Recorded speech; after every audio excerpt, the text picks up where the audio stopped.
Okay, now let's talk about the script.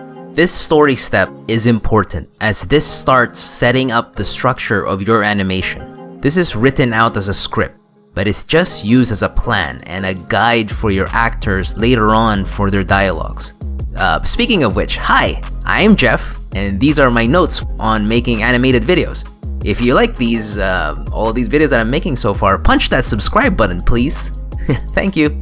Okay, now for the story, a story structure can be divided into 5 parts: exposition, rising action, climax, falling action, and resolution. Exposition is the introduction of the story. It answers who the main characters are, the setting, and the time period. Rising action is when the problem or conflict starts coming in. There's a trigger event that starts it all, usually. Climax is the highest point of tension in the story. This is where some major decisions are made.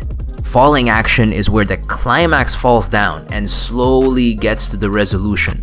Loose ends are tied, subplots convey towards the end. And then there's the final resolution. This is how your story ends. This closes the path that you started and how your characters have changed. So, yeah, I hope this helps in your animations.